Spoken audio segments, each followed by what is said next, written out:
Hello, my name is Daniel Wagner from Property Auction Insider Secrets TV, and I'm here today with a good friend of mine, the property auction expert Ranjan Bhattacharya. He's the founder of yourpropertyempire.com, the creator of the Property Auction Insider Secrets process, and he's here today to share some secrets on property auctions. Ranjan, welcome to the studio.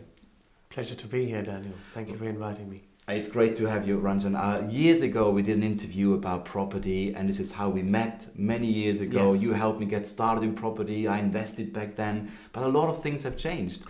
Absolutely. It seems like a completely different planet. It has back really, in those days. amazing. Pre-credit crunch, it was all the hype and stuff like that. That was a very unreal, hyped up property market. And the norm of the property market is not. It's not those few it's years, not those few years at all. You would know because from when I read your CV and your property experience, you started back in the 90s. Is that true? Yes. I bought my first property in 1990, That's fresh a long out of time ago. university. Long time ago, yes. Now, back then, of course, it was a long time ago. I meet people all the time these days, and people moan and groan about the property market and the economy And the and finance. how tough it is. Yeah. And that's because they're comparing it with pre-credit crunch, the absolute euphoria that existed. But what many people don't realise, is that yes, the property market isn't like it was pre-2007, but compared to the last recession, which was in the early 1990s, it is far easier to make a go of it today than it was back then. Have you always bought at auctions? Is it something that was always part of your strategy, or did you try other approaches like internet sourcing and leafletting and estate agents? Absolutely. I mean, in the beginning, in the early 1990s, I used to go to a few auctions, but I was the outsider looking in. Because it was very, very difficult. It's a very intimidating environment when you first go to an auction. And to figure out where the bargains are, and to figure out how to put the deal together, how to finance them, what to do with them, how you're going to exit from that deal. It's a difficult thing to try to put together. And then, of course, in an auction, the hammer goes down and you have to complete in 28 days. It's scary, isn't it? It is. But it's also an opportunity. It is an opportunity because that scares a lot of people, Mm. particularly people who are new to it. So for that reason, because I couldn't figure it out initially, I tried all the usual techniques such as leafleting and putting ads in the newspaper, those sort of methods of getting motivated sellers.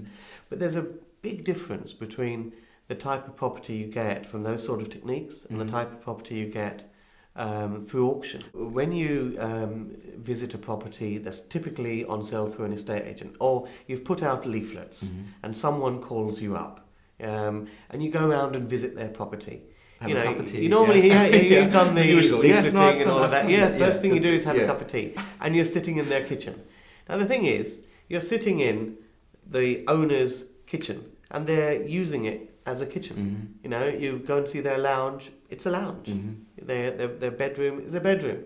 The property is being used for its existing purpose, and you're typically buying it to do something with it, which is going to be just using it as it is currently being used.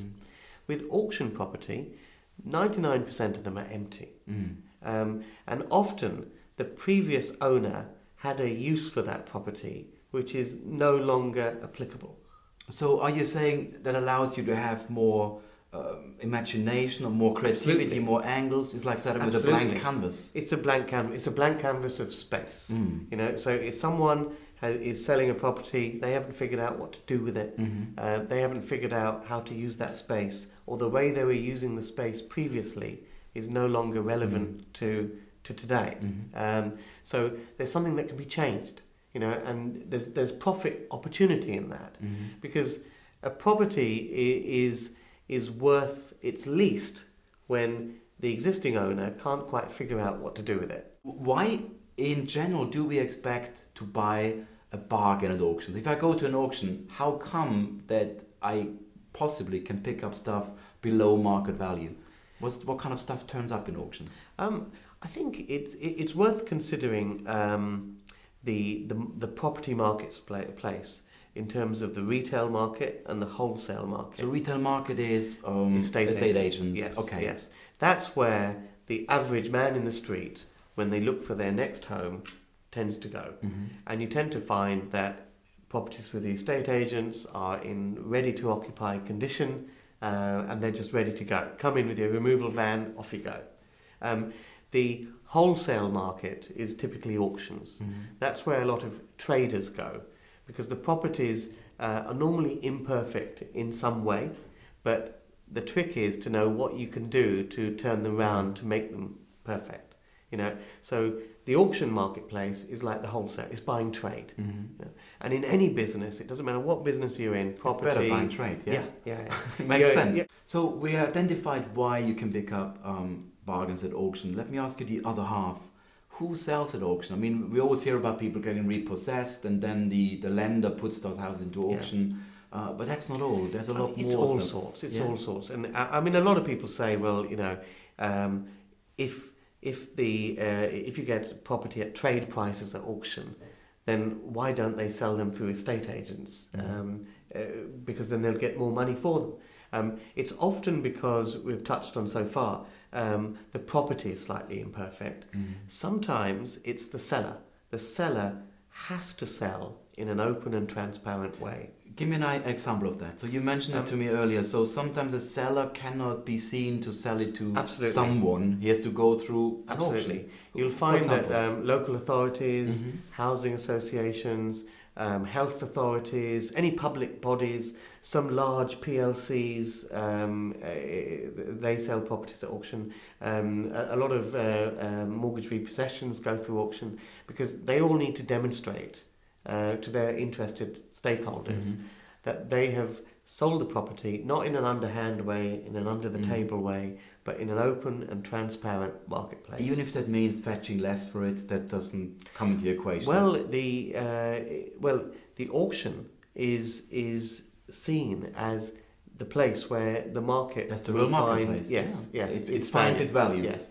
Because you've got to remember, these properties may not be in A1 condition. So if a council is selling a surplus property that previously they've been maybe housing homeless folks in or whatever, they're not renovating it. They're not doing all as you say, they bung it into an auction. They're not doing the house doctor and staging it to get maximum. They just, this is how it is. Get rid of it. Get rid of it. Yeah, okay. I understand. Now, if you're willing to value that in an as-is condition and say to yourself, well, how much effort is it for me to take this up to full retail value? Can I spend a little bit of money on it and take it up to full retail value? And that's what your profit is.